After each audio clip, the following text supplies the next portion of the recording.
Hello बच्चों, नमस्ते and good evening. Welcome to Careable application. कैसे हैं आप सब लोग? मैं उम्मीद करती हूँ कि आप सब लोग अच्छे होंगे, अच्छे से पढ़ाई कर रहे होंगे। आप सभी का स्वागत है केमिस्ट्री की इस लाइव क्लास में। कैसे हैं आप सब लोग? हाँ जी बच्चों, कल अपन जो क्लास कर रहे थे वो क्लास 35 मिनट के बाद ऑटोमेटिक स्टॉप हो गई थी। मेरा सिस्टम अपडेट पे चला गया था और वो ऑटो अपडेट पे लगा हुआ था। मैंने ध्यान नहीं दिया, मैं पढ़ा रही थी तो मैंने देखा नहीं वो, वरना तो मैं अपडेट रोक सकती थी।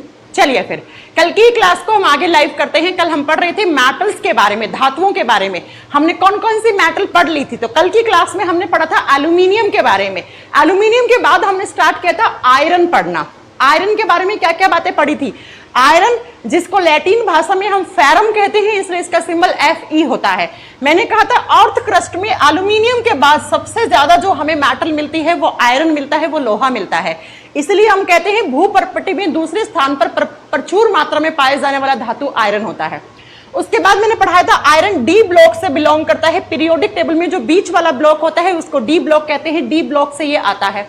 उसके बाद मैंने पढ़ाया था आयरन हमारे ह्यूमन ब्लड के लिए एक कंपोनेंट माना जाता है, क्योंकि बेटा आयरन जो होता है वो हमारे खून में होता है। खून का लाल कलर हेमोग्लोबिन की वजह से होता है। हेमोग्लोबिन में जो हिम होता है वो आयरन कंपाउंड होता है।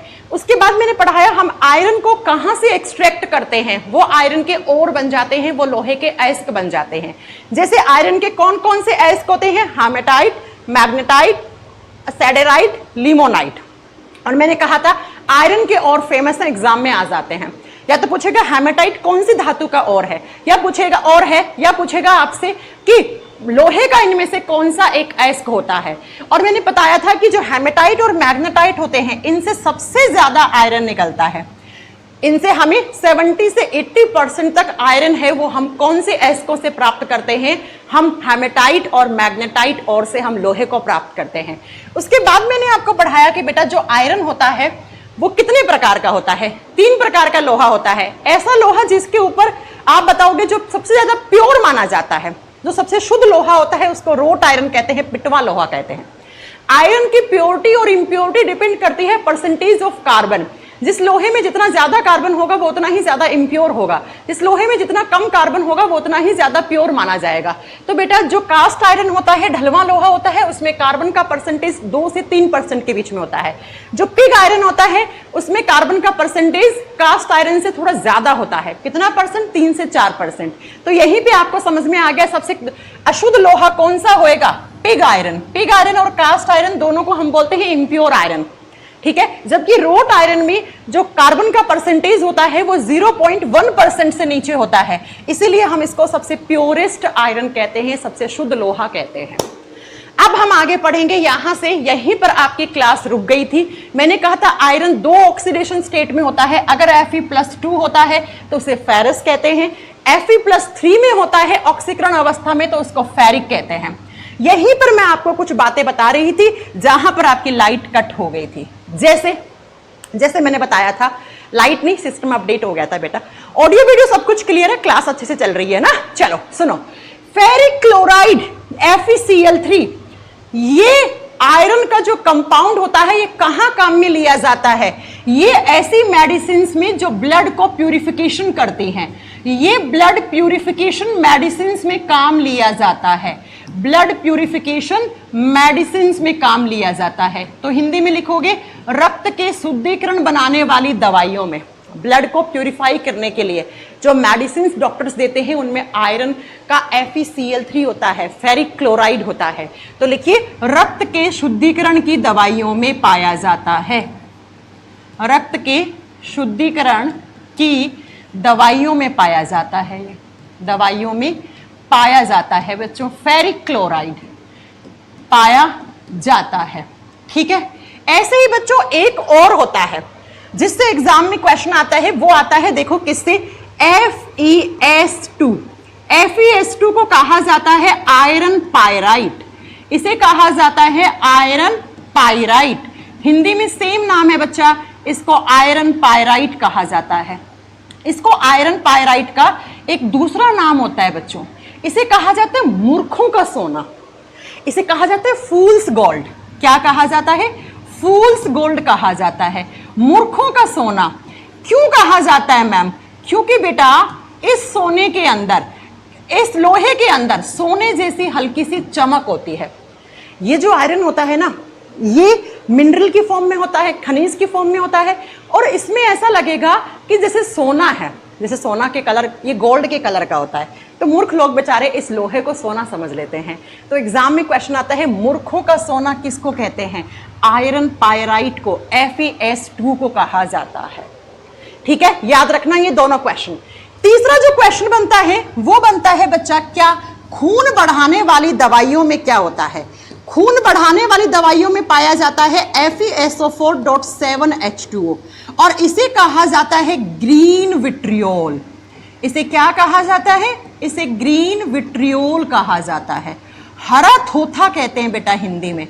और यही हरा थोथा पता है कौन सी दवाइयों में? ब्लड जो, अगर देखो आप जानते हैं कि हमारे बॉडी में खून बहुत जरूरी है ना। ऑन एन एवरेज 5 से 7 लीटर, 6 से 7 लीटर, 5 से 7, 6 से 7 लीटर खून आपको चाहिए। अगर इससे कम आ जाता है आपका, तो डॉक्टर कहते हैं आपके बॉडी में हीमोग्लोबिन की कमी हो गई है। तो प्राइमरी स्टेज पर आपको आयरन की दवाइयाँ देते हैं, है ना। वो क्या करती हैं? वो ब्लड को बनाने में हेल्प करती हैं, खून की मात्रा को बढ़ाती हैं। अगर वो दवाइयों से भी नहीं बढ़ रहा है तो फिर लास्ट में आयरन के इंजेक्शंस लगाए जाते हैं, जिनके अंदर ग्रीन विट्रियोल यूज होता है, और इसे कहा जाता है, इसका केमिकल नेम होता है फेरस सल्फेट। इसका केमिकल नेम क्या होता है? फेरस सल्फेट होता है बच्चों। तो एग्जाम में क्वेश्चन आता है कि जो ब्लड इनहेंसर मेडिसिन होती हैं, उनके अंदर आयरन का कौन सा कंपाउंड, कौन सा यौगिक काम में लिया जाता है? तो लिखिए, ग्रीन विट्रियोल का यूज क्या है? ये काम आता है ब्लड इनहेंसर मेडिसिन में। जो खून बढ़ाने वाली दवाइयां होती हैं, जिन्हें हम ब्लड इनहेंसर्स मेडिसिन कहते हैं बेटा, खून बढ़ाने वाली दवाइयों में फेरस सल्फेट काम में लिया जाता है। लिख दो, खून बढ़ाने वाली दवाइयों में, खून बढ़ाने वाली दवाइयों में।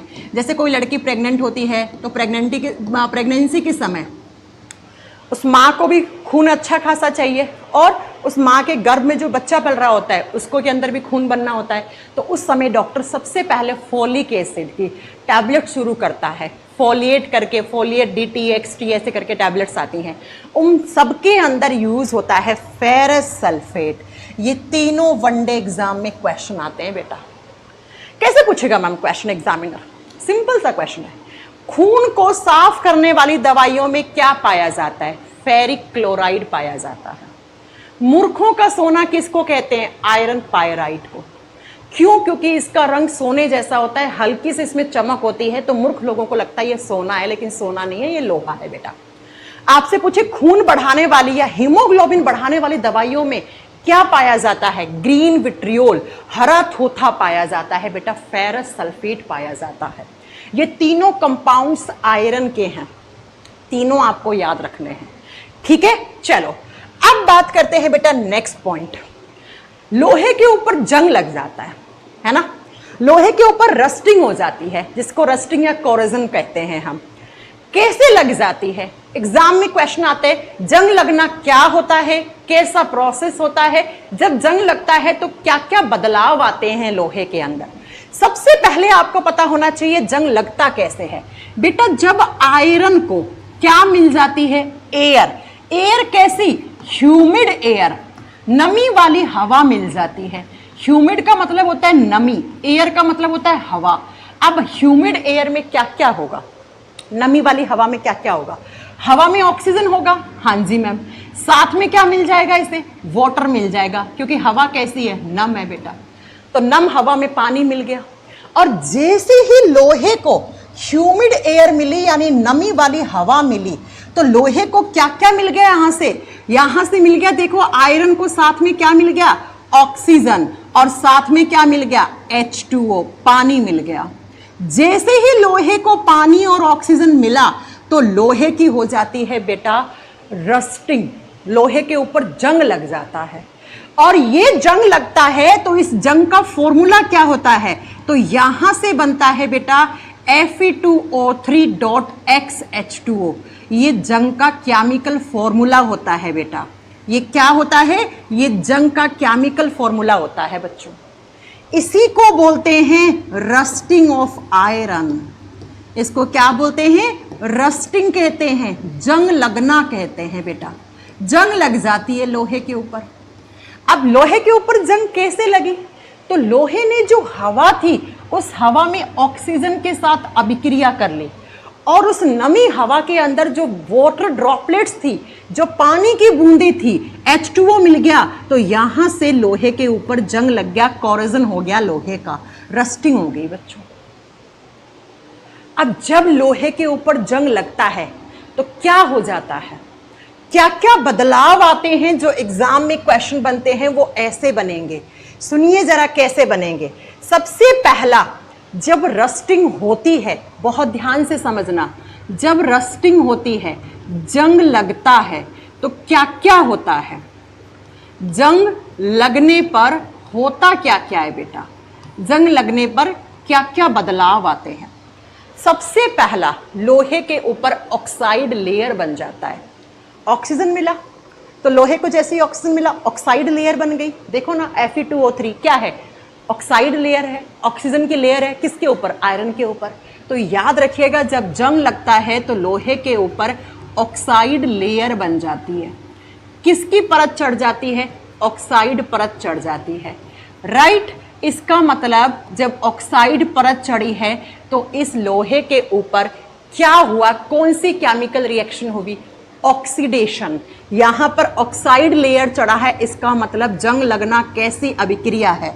इसका मतलब मैम जंग लगना है ऑक्सीडेशन रिएक्शन। ऑक्सीडेशन, ऑक्सीकरण हो जाता है बच्चों। यहां पर जंग लगना कौन सी अभिक्रिया का उदाहरण है? ऑक्सीडेशन का, ऑक्सीकरण का उदाहरण होता है, ठीक है। अगला, जब लोहे पे जंग लगता है तो लोहे का कलर चेंज हो जाता है। कैसा? लाल भूरा रंग हो जाता है बेटा। पहले लोहे का रेडिश कलर होता है, लाल कलर होता है, लेकिन जैसे ही लोहे के ऊपर जंग लगता है तो रस्ट वाला जो आयरन होता है उसका कलर बदल जाता है। और कैसा कलर हो जाता है? रेडिश ब्राउन कलर का लोहा हो जाता है। लाल भूरा रंग पड़ जाता है जंग की वजह से। रेडिश ब्राउन कलर को लिखोगे, लाल भूरा रंग हो जाता है लोहे का। लाल भूरा रंग हो गया बेटा लोहे का, हो गया, ठीक है।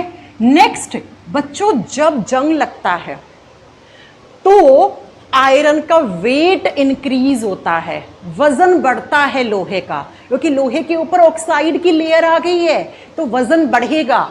तो अगला लिखो, जब रस्टिंग होती है तो वेट इंक्रीज होता है बेटों। बच्चों वेट क्या होता है? इंक्रीज होता है, भार बढ़ जाता है, कुल भार, टोटल वेट आयरन का बढ़ जाएगा, भार बढ़ जाएगा। लेकिन बच्चों धीरे धीरे जो आयरन की क्वांटिटी है वो कम हो जाती है। कुल वजन तो बढ़ गया लोहे का, लेकिन वो लोहे का वजन किसकी वजह से बढ़ा? ऑक्सीडेशन, ऑक्साइड लेयर की वजह से। जो आपका प्योर लोहा है ना वो कम हो जाता है बेटा। तो अगला लिखो, प्योर आयरन कंटेंट डिक्रीज हो जाता है। लोहा शुद्ध नहीं बचता है, प्योर आयरन कंटेंट डिक्रीज होता है, डिक्रीज होता है। शुद्ध लोहे की मात्रा घट जाती है, अशुद्धियां आ जाती हैं लोहे के अंदर। तो लिख दो, शुद्ध लोहे की मात्रा घट जाती है बच्चों, घट जाती है। और ऐसे लोहे की स्ट्रेंथ डिक्रीज हो जाती है, मजबूती कम हो जाएगी इस लोहे की। इसलिए तो जब हम घर बनाते हैं तो ऐसे सरिये यूज करते हैं जिन सरियों पे जंग वंग ना लगे, नहीं तो भैया स्ट्रेंथ डिक्रीज हो जाती है ना।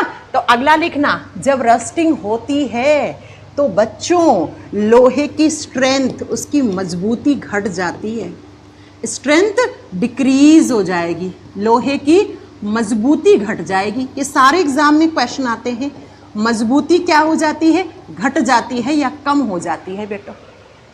लोहे का कलर चेंज हो गया, एक नया प्रोडक्ट बन गया। और ऐसे चेंजेस जिनके अंदर नया प्रोडक्ट बनता है उन्हें केमिकल चेंजेस कहते हैं।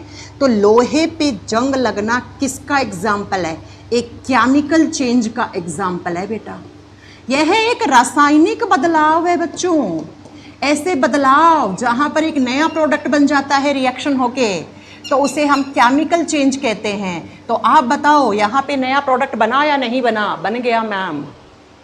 देखो ना, आयरन था, बना क्या? ये तो नया प्रोडक्ट नहीं बना क्या? जी हाँ। तो ये कैसा बदलाव है? एग्जामिनर पूछता है, मैं आगे करवाऊंगी आपको फिजिकल चेंज, केमिकल चेंज।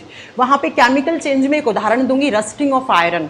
लोहे पे जंग लगना रासायनिक बदलाव होता है बच्चों, ठीक है। केमिकल चेंज होता है, स्ट्रेंथ डिक्रीज हो जाती है, ड्यूरेबिलिटी घट जाती है। ड्यूरेबिलिटी का मतलब होता है लोहे का लाइफ स्पेन कम हो जाता है। जो लोहा 20 साल तक चलना था वो 10 साल में, 15 साल में, 12 साल में सड़ गल के गिर जाता है। तो सुनो जरा क्या क्या क्वेश्चन आते हैं एग्जाम में। एग्जाम में क्वेश्चन आता है लोहे के ऊपर जंग लगता है तो फॉर्मूला क्या है? रस्टिंग का फॉर्मूला क्या होता है? रस्टिंग कैसी एयर लगाती है? नम वाली एयर, ड्राई एयर में। शुष्क जो हवा होती है ना, जिसके अंदर नमी नहीं होती है, उससे कभी भी रस्ट नहीं लगता, ठीक है। जब लोहे पे जंग लगता है तो किसकी लेयर चढ़ती है? ऑक्साइड लेयर, ऑक्साइड की परत चढ़ती है। जब लोहे पे जंग लगता है तो वो कैसी रिएक्शन का उदाहरण है? वो ऑक्सीडेशन का एग्जाम्पल है, वो ऑक्सीकरण का उदाहरण है। अगला, जब लोहे पे जंग लगता है तो लोहे का कलर कैसा हो जाता है? लाल भूरा रंग हो जाता है। लोहे का कुल वजन क्या हो जाता है? बढ़ जाता है। लेकिन उसमें जो प्योर आयरन होता है उसका कंटेंट डिक्रीज हो जाता है, शुद्ध लोहे की मात्रा घट जाती है और स्ट्रेंथ डिक्रीज हो जाती है। और ये केमिकल चेंज होता है, एक रासायनिक बदलाव होता है। सारे क्वेश्चंस के आंसर कर दोगे? मैं बहुत डिटेल में आपको एक एक मेटल के बारे में पढ़ा रही हूं, यहां से क्वेश्चंस आते हैं डायरेक्टली एग्जाम में। चले, अब बात यह है कि मैम लोहे कैसी कंडीशन में लोहे पे जंग नहीं लगता? या तो लगता है पूछ लिया एग्जामिनर ने, या नहीं लगता है पूछ ले। कोई बड़ी बात थोड़ी है, नहीं लगता है पूछ लो। सुनो, जब आयरन को कैसा पानी, डिस्टिल्ड वाटर मिलता है, डिस्टिल्ड वाटर जिसे हिंदी में कहते हैं आसुत जल। अगर लोहे को डिस्टिल्ड वाटर मिला, आसुत जल मिला, तो बच्चा ऐसे पानी से रस्टिंग नहीं होती है, नो रस्टिंग, जंग नहीं लगता है। तो एग्जामिनर कैसे क्वेश्चन पूछेगा? कौन से पानी के संपर्क में आने पर लोहे पे जंग नहीं लग सकता? Mineral water, sea water, tap water, distilled water. तो आंसर क्या होगा? Distilled water. नेक्स्ट, अगर आयरन को ड्राई एयर में रखा जाए, ड्राई एयर का मतलब हो गया सूखी हवा, सूखी हवा, तो उसके अंदर भी ऐसी नमी वाली हवा के अंदर पानी वानी नहीं होता है, तो बेटा तब भी आयरन के ऊपर नो रस्टिंग, तब भी आयरन लोहे पे जंग नहीं लगता है। इन दो कंडीशन पर आयरन का ऑक्सीडेशन नहीं होता है, आयरन के ऊपर रस्टिंग नहीं होती है। ये दोनों नोट डाउन कर लेना अच्छे से। ह्यूमिड एयर में रखोगे तो लोहे का जंग लग सकता है। अब मैम जंग लग जाए तो जंग लगने से बचाते कैसे हैं, है ना? कैसे बचाते हैं जंग लगने से? तो जंग लगने से बचाने के लिए दो इलाज होते हैं। एक तो जो लोहे की खिड़की है, लोहे का गेट है, उसके ऊपर क्या कर दो? पेंट कर दो, पेंट लगा दो बेटा, पेंट लगा दो, है ना? और लोहे के ऊपर पेंट की लेयर चढ़ा दो। हमारे गाँव में तो हम यही करते हैं। लाल से रंग का लोहा होता है, लाल से रंग का पेंट ले आते हैं, तो लोहा अंदर हो गया, पेंट की लेयर ऊपर हो गई। ऑक्सीजन के कांटेक्ट में नहीं जाएगा लोहा, तो जंग नहीं लगेगा। दूसरा, अगर जंग लगने से बचाना है तो आप कर दो लोहे का गैल्वेनाइजेशन, गैल्वेनाइजेशन कर दो, जिसको हिंदी में कहा जाता है गलवीकरण या यसद लेपन। क्या कहा जाता है? इसी का दूसरा नाम होता है बच्चों यसद लेपन कर देते हैं हिंदी में, गैल्वेनाइजेशन कर दो। अब गैल्वेनाइजेशन में होता क्या है वो सुनो। आयरन के ऊपर जिंक की लेयर चढ़ा देते हैं। ये आयरन है, मान लो अंदर आयरन है, ठीक है, ये आपका लोहे का है, कोई भी चीज बनी हुई। इसके चारों तरफ गैल्वेनाइजेशन में क्या करते हैं? ऐसे जिंक की लेयर चढ़ा देते हैं बेटा, जिंक की लेयर चढ़ा देते हैं, जिंक की परत चढ़ा देते हैं। जिंक जिसको हम हिंदी में जस्ता कहते हैं। तो लोहे के ऊपर जब जिंक धातु की परत चढ़ा दी जाती है, जस्ते की परत चढ़ा दी जाती है, तो इसे गैल्वेनाइजेशन कहा जाता है, इसे यशद लेपन कहा जाता है। क्यों मैम? आपको बच्चों मुझे कमेंट करके एक चीज बताओ, मैंने आपको रिएक्टिविटी सीरीज पढ़ाई थी मेटल्स की रिएक्टिविटी सीरीज में साफ साफ बताया था जिंक ऊपर आता है, आयरन नीचे आता है, बताया था। तो ज्यादा रिएक्टिव कौन है? रिएक्टिविटी सीरीज डिक्रीजिंग ऑर्डर में याद करवाई थी मैंने आपको। तो जिंक ऊपर आ रहा था, आयरन नीचे आ रहा था, तो जिंक आयरन से ज्यादा रिएक्टिव होता है बच्चों। तो ये जिंक रिएक्ट कर जाएगा और अंदर का आयरन आपका सेफ रह जाएगा, अंदर का लोहा आपका सेफ रह जाएगा। ये बाहर रिएक्ट करता रहेगा हवा ववा से। हवा में ऑक्सीजन है, जो नमी वाली हवा है उसमें पानी है, तो ये उससे अभिक्रिया करता रहेगा और अंदर का आपका आयरन क्या रह जाएगा? सेफ रह जाएगा, सुरक्षित रह जाएगा। इसकी रस्टिंग नहीं होगी, इसके ऊपर जंग नहीं लगेगा इस लोहे के ऊपर। तो एग्जामिनर कैसे क्वेश्चन पूछता है? जंग लगने से बचाने के लिए कौन सी धातु की परत लोहे पे चढ़ाते हैं? जिंक की परत चढ़ाते हैं। दूसरा एग्जामिनर पूछता है गैल्वेनाइजेशन क्या होता है, यशद लेपन क्या होता है? तो जिंक की लेयर जब लोहे के ऊपर चढ़ाते हैं तो इसे यशद लेपन कहा जाता है। क्या मेरी बात क्लियर है? यस और नो बोलो। क्लियर है? तो ये लोहे के बारे में मैंने सारे क्वेश्चंस आपके करवा दिए। अब यही नहीं रुकेंगे हम, अब पढ़ेंगे हम बच्चों। आप जानते हैं लोहा सबसे ज्यादा काम आता है स्टील इंडस्ट्रीज में, स्टील बनाने में। स्टील तो आप समझते ही हैं क्या होता है ना? लोहे का सबसे बड़ा यूज होता है इन मेकिंग ऑफ स्टील, इस्पात बनाने में। इन मेकिंग ऑफ स्टील, इस्पात बनाने में सबसे ज्यादा लोहा काम आता है। तो बस आपका एग्जामिनर यहां से क्वेश्चन पूछ लेता है, इस्पात बनाने में लोहा काम आता है सबसे ज्यादा, स्टील इंडस्ट्रीज में लोहा काम आता है। अब बच्चों स्टील बनाने के लिए हम सबसे ज्यादा किसको काम में लेते हैं? लोहे को। लेकिन लोहे के साथ और क्या क्या ऐड करते हैं?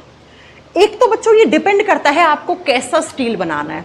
अब आप देखते हो स्टील, हमारे घरों में स्टील के बर्तन भी आते हैं, स्टील के कुकर भी आते हैं, स्टील की रेलिंग भी बनती है ना? क्या ये सारे स्टील एक जैसे हैं? स्टील की तिजोरियां बनती हैं, है ना? लेकिन सारे एक जैसे स्टील नहीं है।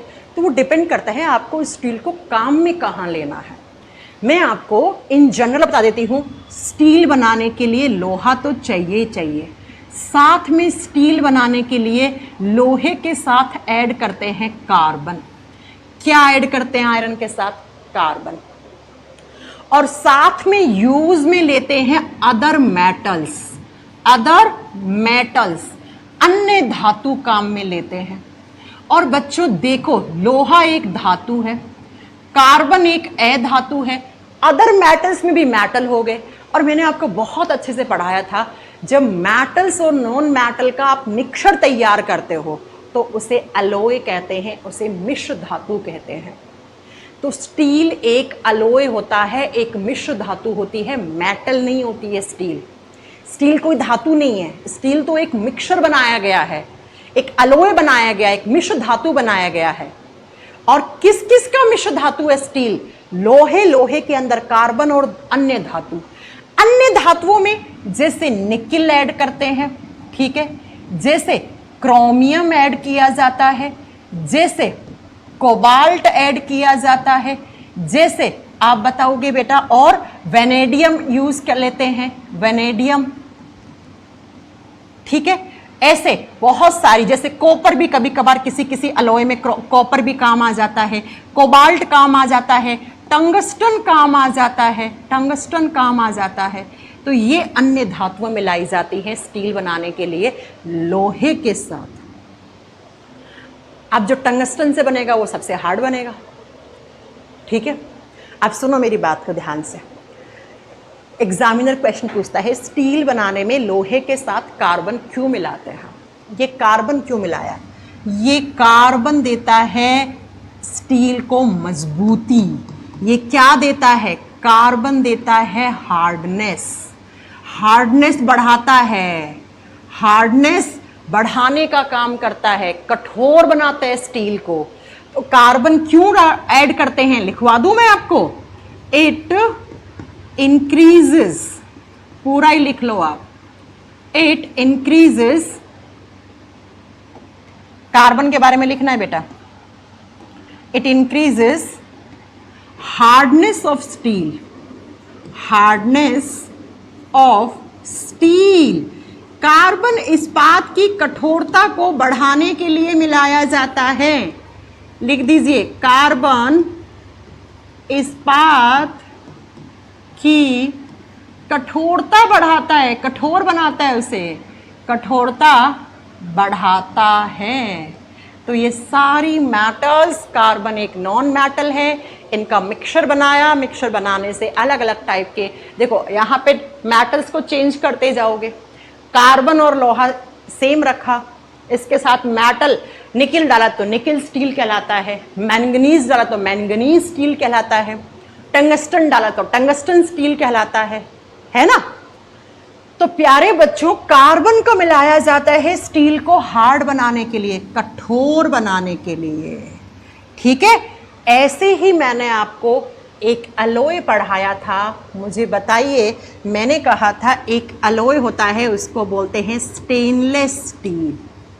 स्टेनलेस स्टील हिंदी में कहा जाता है जंग रोधी इस्पात या धब्बा रहित इस्पात, धब्बे नहीं पड़ते हैं स्टील के ऊपर, जंग रोधी या धब्बा रोधी इस्पात। याद है आपको कि भूल गए? धब्बा रोधी इस्पात एक अलॉय होता है बच्चा, ये एक मिश्र धातु होती है। अब किस किस का अलॉय था, कमेंट सेक्शन में सब लोग बताओ मुझे। स्टेनलेस स्टील किस किस का अलॉय था? स्टेनलेस स्टील, आईफोन होता है ना, उसके पीछे वाला जो बैक होता है, मैं आपको दिखाती हूँ, ये मेरा फोन है, इसमें स्टेनलेस स्टील यूज होता है, ये वाला, इस पे जंग मंग नहीं पड़ता है कभी भी, है ना, फोन वगैरह की बॉडी बनाने के लिए। और स्टेनलेस स्टील किस किस का अलॉय था, पढ़ाया था मैंने, Fe का मतलब आयरन प्लस कार्बन प्लस, अगर आपको याद हो तो chromium plus nickel. Carbon stainless steel को कठोर बनाता है, क्रोमियम धब्बों से बचाता है बेटा, ये धब्बे से बचाता है क्रोमियम, ठीक है, धब्बा वब्बा ना पड़ जाए, नहीं तो पानी या कोई लिक्विड गया तो धब्बा पड़ सकता है फोन की बॉडी के ऊपर। तो स्टेनलेस स्टील बनाने में क्या क्या यूज होता है? आयरन के साथ कार्बन के साथ क्रोमियम के साथ निकिल। और क्रोमियम कौन सी प्रॉपर्टी को बढ़ाता है? स्टेनलेस प्रॉपर्टी को बढ़ाता है, धब्बा पड़ने से बचाता है क्रोमियम, ठीक है, जंग लगने से बचाता है क्रोमियम, याद रखिएगा इस चीज को। ऐसे ही मैंने आपको दूसरा एक पढ़ाया होगा, अगर नहीं पढ़ाया तो अब लिख लो, शायद मैंने आगे के लिए छोड़ा हो, मैंगनीज स्टील। क्वेश्चन आता है बच्चा यहां से, मैंगनीज स्टील, आपके दिमाग में क्वेश्चन आ रहा होगा, नहीं आ रहा तो आना चाहिए।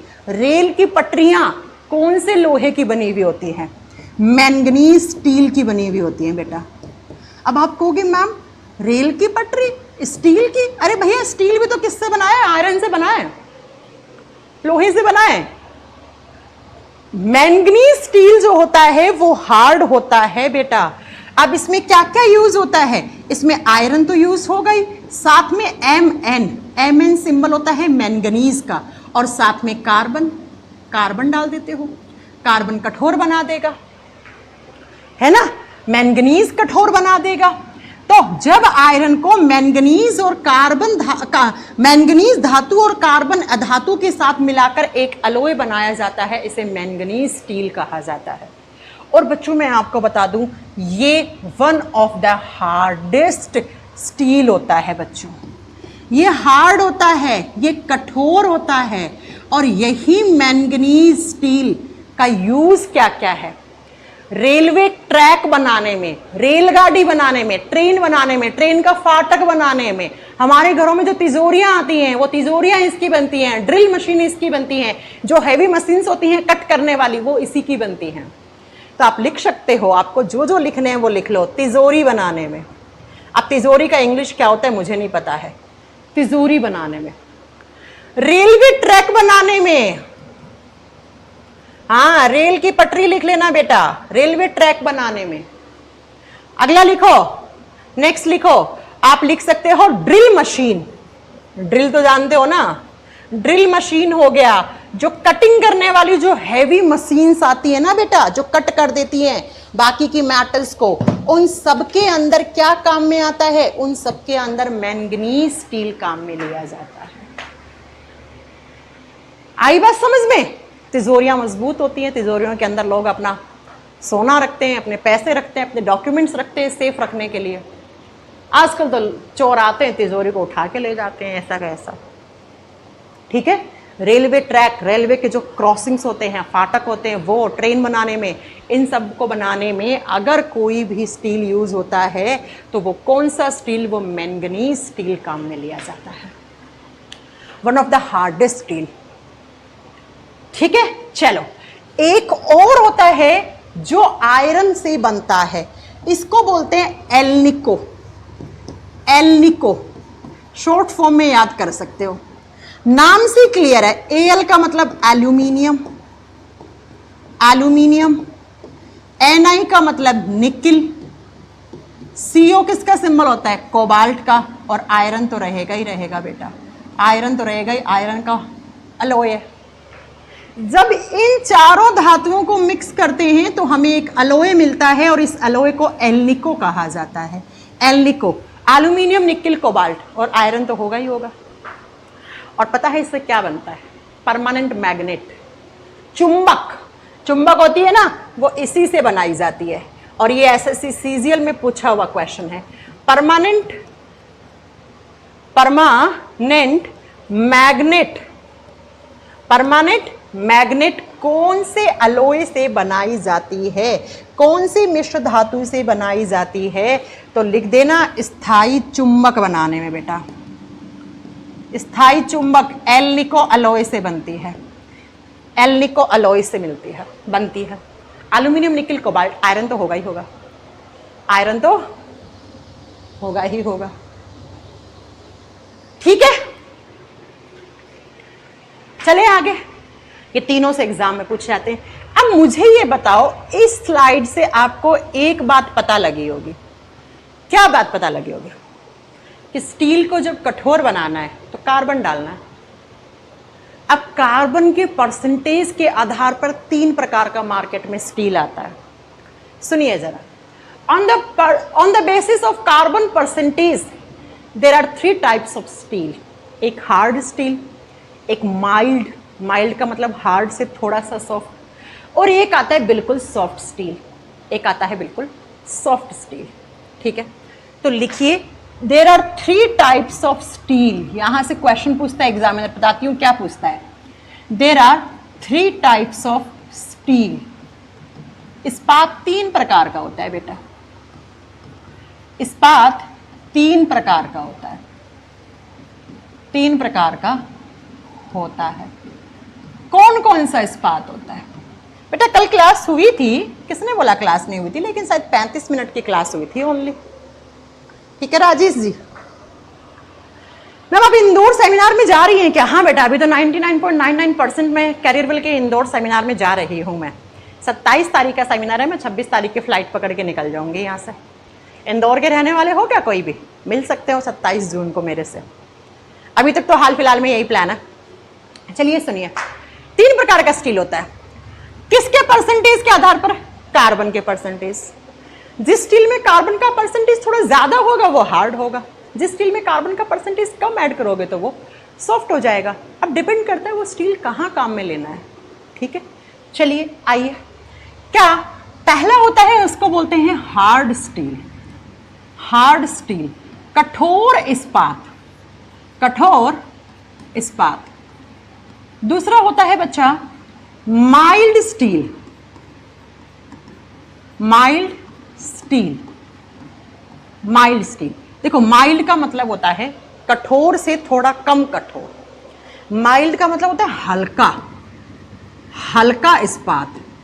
ठीक है, और तीसरा जो होता है उसको कहा जाता है बेटा, आप बताओगे, तीसरे को बोलते हैं सॉफ्ट स्टील, मुलायम स्टील। कहीं मोड़ने वाली जगह पे काम में लेना है, मुलायम इस्पात।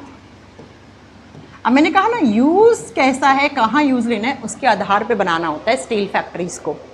रांची वांची में कितने सारी स्टील की फैक्ट्रियां हैं ना।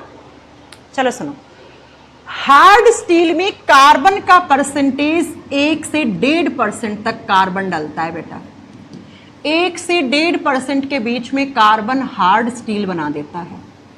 इतना कार्बन आपने यूज किया।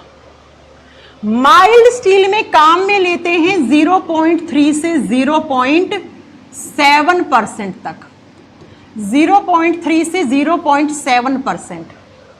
और अगर इससे भी कम कर दोगे, 0.1 से लेकर आप 0.3 कर दो, तो इससे बना हुआ इस्पात सॉफ्ट होगा बेटा, इससे बना हुआ इस्पात मुलायम होगा। तो एग्जामिनर कैसे क्वेश्चन पूछेगा? इस्पात को कठोर कौन बनाता है? कार्बन। सबसे कठोर इस्पात बनाने के लिए कार्बन कितना रखना पड़ेगा? 1.5% तक। सबसे सॉफ्ट बनाने के लिए 0.1 से 0.3%। अगर हल्का सा हार्ड से थोड़ा कम हार्ड और सॉफ्ट से थोड़ा ज्यादा हार्ड, तो कौन सा? माइल्ड स्टील काम में लिया जाता है। ठीक है, बात समझ में आ गई? तो यहां पे अपना आयरन धातु कंप्लीट होता है बच्चों। आप सोचिए मैंने कितने सारे क्वेश्चंस करवा दिए हैं आयरन से। हाँ जी, आ गया समझ में? लोहे से बनने वाले सारे क्वेश्चंस करवा दिए मैंने यहां पर। देखो क्या क्या, लोहे के कितने अयस्क होते हैं, ठीक है। फिर मैंने पढ़ाया कितने प्रकार का लोहा होता है, ठीक है। फिर मैंने पढ़ाया लोहे के कुछ ऐसे कंपाउंड्स यौगिक जिनसे याद रखना होता है। मूर्खों का सोना कौन होता है, हरा थोथा किसको कहते हैं, है ना। खून बढ़ाने वाला कौन सा, दवाइयों में कौन सा आयरन का यौगिक काम में लिया जाता है। खून को साफ करने वाली दवाइयों में लोहे का कौन सा यौगिक काम में लिया जाता है। इसके बाद मैंने पढ़ाया कि लोहे के ऊपर रस्टिंग होती है तो क्या क्या होता है, रस्टिंग किस पे नहीं होती, रस्टिंग से बचाने के लिए क्या करो। फिर मैंने पढ़ाया लोहे का सबसे बड़ा यूज है बेटा स्टील बनाने में। अब स्टील में आपको कुछ अलॉय याद करने हैं और कितने प्रकार का स्टील होता है वो आपको याद करना है। बोलो यहां तक क्लियर है? जल्दी से कमेंट करके बताओ यहां तक क्लियर है। फिर आगे चलें, मैग्नीशियम धातु को पढ़ाएं। हमने कौन कौन सी धातु पढ़ ली कमेंट सेक्शन में बताइए, मैं पानी पीती हूं इतने में। हाँ जी, एल्यूमिनियम पढ़ लिया था, आयरन पढ़ लिया। अब हम पढ़ेंगे मैग्नीशियम के बारे में। मैग्नीशियम से बनने वाले वनडे एग्जाम्स में कौन कौन से क्वेश्चंस आते हैं? मैग्नीशियम, अरे क्या हो रहा है, मैग्नीशियम धातु, मैग्नीशियम का सिंबल होता है Mg, Mg magnesium. Magnesium periodic table के कौन से ग्रुप में आता है? पीरियोडिक टेबल के एस ब्लॉक के ग्रुप नंबर 2 में आता है।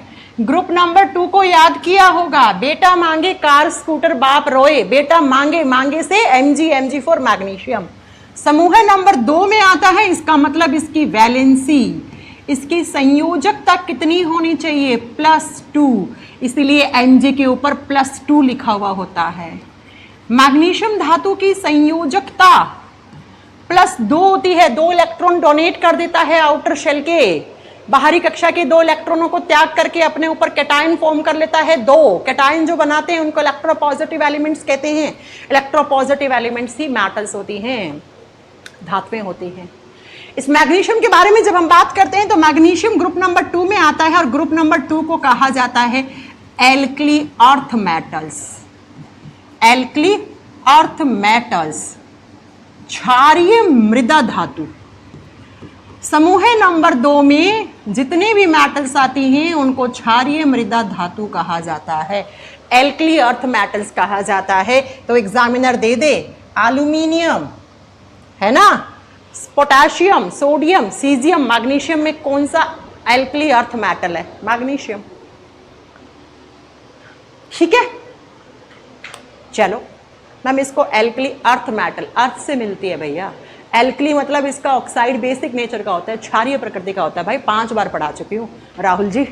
चलो आओ, मैग्नीशियम के बारे में जब बात करते हैं तो मैग्नीशियम क्लोरोफिल का कंपोनेंट होता है। लिखो, magnesium is component of chlorophyll, component of chlorophyll. बच्चों ये क्लोरोफिल कहां पढ़ाया था आपकी मैम ने आपको? लिखो, यह क्लोरोफिल का घटक है, यह क्लोरोफिल का घटक है। बच्चों आप जानते हो पेड़ पौधों के अंदर हरा रंग होता है, हरे रंग की पत्तियां होती हैं, उनके पत्ते हरे रंग के होते हैं। वो हरे किसकी वजह से हैं? क्लोरोफिल की वजह से। और इसी क्लोरोफिल के अंदर सेंटर मेटल कौन सी पाई जाती है? मैग्नीशियम पाई जाती है।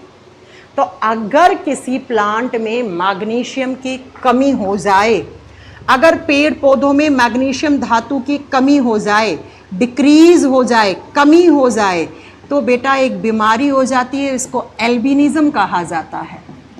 एल्बिनिज्म में पेड़ के पत्ते हरे नहीं बचते हैं, कैसे हो जाते हैं? पीले पड़ जाते हैं। इस बीमारी को रंजकहीनता कहा जाता है हिंदी में। तो एग्जाम में क्वेश्चन पूछता है, पेड़ पौधों के अंदर एल्बिनिज्म रोग किस धातु की कमी से होता है? मैग्नीशियम धातु की कमी से होता है। पेड़ पौधों के अंदर अगर मैग्नीशियम की कमी हो जाए तो पेड़ पत्ते हरे नहीं पीले पड़ जाते हैं, इसी को एल्बिनिज्म रोग कहा जाता है। प्लांट्स में होता है, हम लोगों में नहीं होता है। हम कौन से? हरे रंग के हैं। हरे रंग का है क्या कोई आप में से? ठीक है, अब आपसे प्लांट का तो पूछ लिया, क्या मैम हमारे बॉडी में मैग्नीशियम होता है? जी हाँ, मसल्स कॉन्ट्रैक्शन में हेल्प करता है। तो लिखो, magnesium is helpful in muscles contraction. मांसपेशियों के संकुचन में मैग्नीशियम धातु सहायक होती है। मांसपेशियों के संकुचन में लिख दीजिए, मैग्नीशियम धातु मांसपेशियों के संकुचन में सहायक होती है। मसल्स कॉन्ट्रैक्ट करती हैं तो कॉन्ट्रैक्शन में हेल्प कौन सी धातु करती है? मांसपेशियों के संकुचन में सहायक होती है। कौन सी धातु होती है? वो मैग्नीशियम धातु होती है। तीनों पॉइंट याद रखना। हमारे बॉडी में मैग्नीशियम कहाँ है?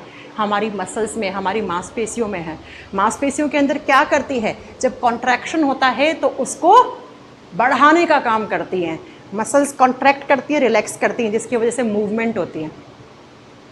इसमें योगदान होते हैं मैग्नीशियम चैनल्स। नेक्स्ट, ये तो मैग्नीशियम के बारे में बात हो गई।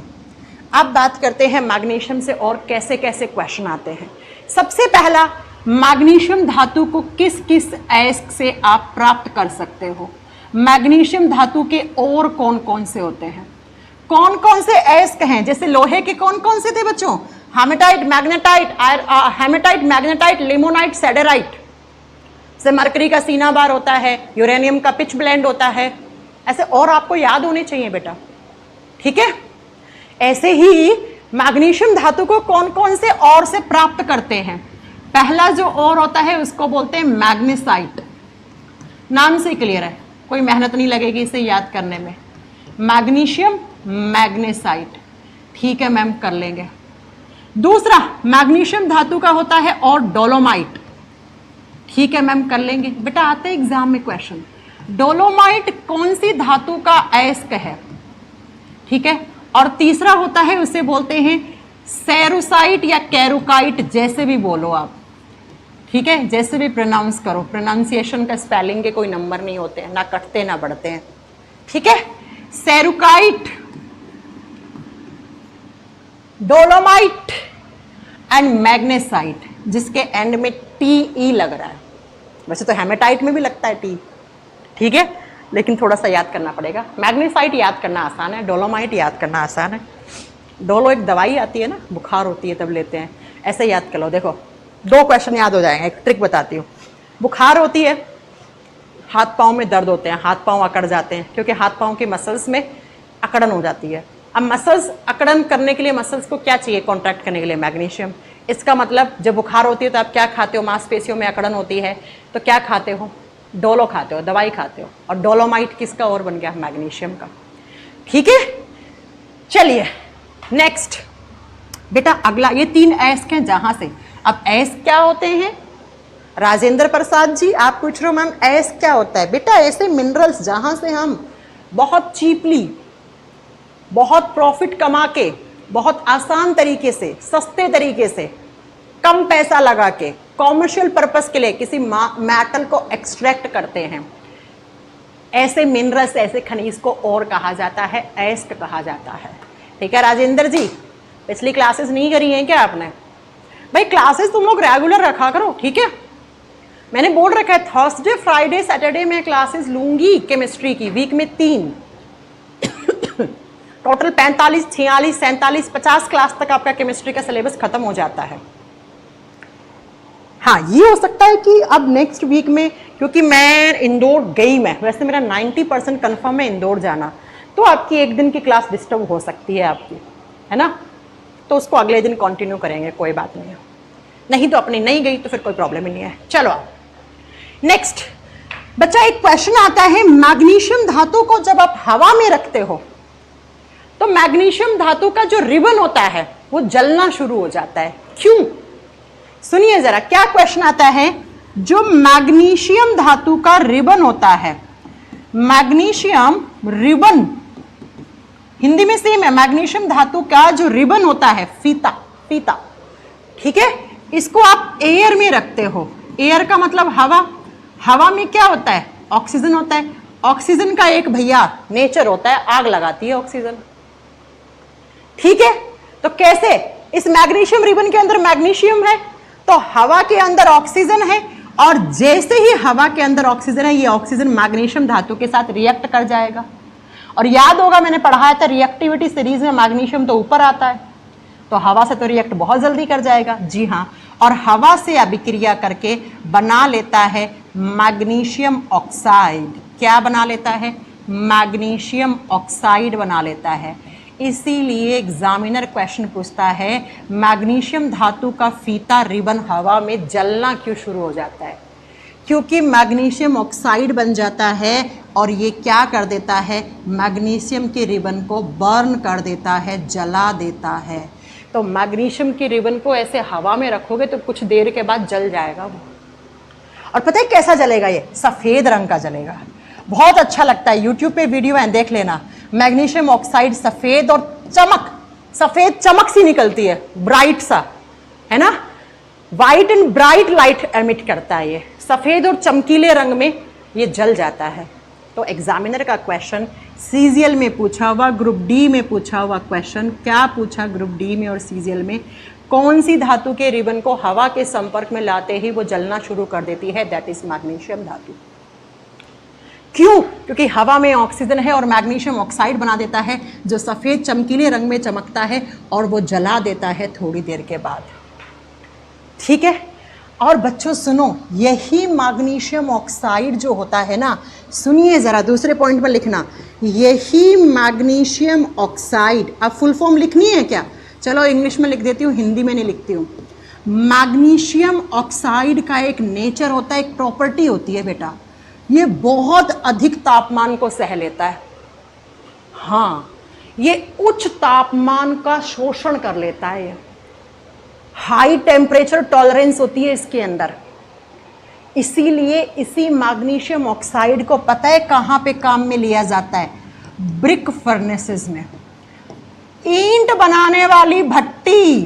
कभी देखिए ईंट बनाने वाली भट्टी, जहाँ पे ईंट को पकाते हैं आग में, ईंट बनाने वाली भट्टी, इस भट्टी में अंदर की तरफ मैग्नीशियम ऑक्साइड का लेप बना के लगाया जाता है। मान लो ये भट्टी है, तो इस भट्टी के अंदर की तरफ किसकी परत बनाई जाती है? ऐसे ऐसे किसकी परत बनाई जाती है? मैग्नीशियम ऑक्साइड की। ऐसे मैग्नीशियम ऑक्साइड का लेपन किया जाता है, लीपा जाता है बेटा। कैसे? As a refractory material. Refractory material क्या होता है? ऐसा पदार्थ जो उच्च तापमान को सहन कर जाता है। तो ये मैग्नीशियम ऑक्साइड किसकी तरह काम में लिया जाता है ईंट वाली भट्टी में? रिफ्रैक्टरी मटेरियल की तरह, रिफ्रैक्टरी मटेरियल की तरह काम में लिया जाता है। हिंदी में लिख देना, उच्च ताप सहक की तरह। उच्च ताप का मतलब है हाई टेम्परेचर टॉलरेंस कर लेता है ये। बहुत अधिक तापमान को सहन कर लेता है। तो ईंट वाली भट्टी में अंदर की तरफ जो ब्रिक फर्नेसेस होती हैं उसके अंदर की तरफ मैग्नीशियम ऑक्साइड का लेपन लगाया जाता है। बच्चों नेक्स्ट पॉइंट सुनो, मैग्नीशियम कहाँ काम आता है? फ्लैश बल्ब में। लिखो, magnesium is used in flash bulb और फ्लैश लाइट। कहाँ होती है फ्लैश लाइट? मोबाइल फ़ोन का कैमरे के अंदर जो लाइट होती है उसके अंदर फ्लैश बल्ब होता है, फ्लैश लाइट कहते हैं उसे। मैग्नीशियम धातु फ्लैश बल्ब में यूज़ होती है। ये वाला फ्लैश दिखाती हूँ, फ़ोन का फ्लैश, ये वाला बेटा, जलाएं, ये वाला फ्लैश बेटा, इसमें मैग्नीशियम धातु का रिबन या मैग्नीशियम धातु यूज़ में ली जाती है बेटा। ठीक है, चलो अगला क्वेश्चन, नेक्स्ट क्वेश्चन। जब इसी मैग्नीशियम ऑक्साइड की रिएक्शन पानी से करवा दो H2O से, तो बन जाता है मैग्नीशियम हाइड्रोक्साइड MgOH ट्वाइस। सफ़ेद रंग का, दूधिये रंग का होता है ये मैग्नीशियम हाइड्रोक्साइड। और बताओ बच्चों, कहाँ पढ़ाया था आपकी मैम ने मैग्नीशियम हाइड्रोक्साइड? मैम ने पढ़ाया था जब पेट में एसिडिटी होती है तो एसिडिटी को ख़त्म करने वाली जो दवाइयाँ लेते हैं उनको एंटा एसिड कहते हैं, और इन्हीं एंटा एसिड में मिल्क ऑफ मैग्नीशिया काम में लिया जाता है। मिल्क ऑफ मैग्नीशिया दूसरा नाम होता है मैग्नीशियम हाइड्रोक्साइड का। ये बेसिक नेचर का होता है जिसकी पीएच का मान लगभग 10 से 10.5 होता है। मैग्नीशियम हाइड्रोक्साइड क्षारीय प्रकृति का होता है, इसकी पीएच का मान 10 से 10.5 के बीच में होता है। बीपीएससी के पेपर में पूछा हुआ क्वेश्चन है, देख लेना, पीवाईक्यू चेक कर लेना। आगे बात समझ में? ठीक है। एंटा एसिड क्या होती है बार बार नहीं पढ़ाऊंगी, पेट की एसिडिटी खत्म करने वाली दवाइयाँ, इनो में होता है। और पता है इसी मैग्नीशियम हाइड्रोक्साइड को कॉमर्शियली लैंग्वेज में मिल्क ऑफ मैग्नीशिया कहा जाता है। अरे जब इनो को पानी में डालते हो तो दूधिये रंग का होता है कि नहीं होता है? होता है, तो क्योंकि इनो में ये बेस होता है। मैग्नीशियम ऑक्साइड मैंने कहा हवा में जलेगा, सफ़ेद रंग की लाइट एमिट करेगा, सफ़ेद रंग देगा। अब इसी मैग्नीशियम ऑक्साइड को पानी में डाल दिया तो मिल्क ऑफ मैग्नीशिया बन गया। ठीक है बच्चों, तो ये वाला पॉइंट भी याद करना। मैं एक एक पॉइंट में एक एक क्वेश्चन बता रही हूं आपको। नेक्स्ट, मैग्नीशियम धातु से बनाया जाता है इप्सम सॉल्ट MgSO4.7H2O, लिख दो। तीसरा MgSO4.7H2O, इसे कहा जाता है मैग्नीशियम सल्फेट। मैग्नीशियम सल्फेट, अब पानी है तो हाइड्रेटेड लगा सकते हो आगे, कोई बात नहीं। मैग्नीशियम सल्फेट, और प्यारे बच्चों कॉमर्शियल लैंग्वेज में इसको इप्सम सॉल्ट कहते हैं। Epsom salt. मैंने इससे पहले आपको एक सॉल्ट करवाया था, कौन सा करवाया था? इप्सम सॉल्ट, ठीक है, इप्सम लवण। इससे पहले करवाया था मैंने कि जब आपको कब्ज होती है ना, कब्ज होती है, कॉन्स्टिपेशन होता है, तो उस समय एक सॉल्ट काम में लेते हैं। कौन सा सॉल्ट था वो? कौन सा सॉल्ट था वो बताइए जरा जल्दी से। ये मैंने आपको पहले बताया है कहीं, मुझे ऐसा याद आ रहा है।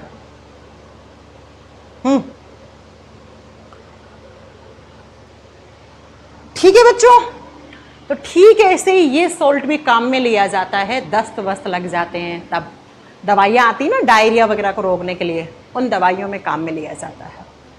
ठीक है, एक और मैग्नीशियम का काम होता है बेटा व्हाइट सीमेंट बनाने में। सफेद सीमेंट किस किस ने देख रखी है जल्दी बताओ? Magnesium chloride .5 MgO, magnesium oxide और वाटर, एम बड़ा करो। देखो मैग्नीशियम क्लोराइड और मैग्नीशियम ऑक्साइड को क्या कहा जाता है? सोरेल सीमेंट कहा जाता है। लिख दो, इसे कहा जाता है सोरेल सीमेंट। या इसी का दूसरा नाम होता है वाइट सीमेंट। अरे सफ़ेद सीमेंट आती है ना घरों में, जब हम टाइल्स लगवाते हैं तो टाइल्स के बीच में जो लाइन होती है उस लाइन में वाइट सीमेंट भरते हैं ताकि पानी वानी ना जाए नीचे, है ना। तो ये वही वाइट सीमेंट है बेटा।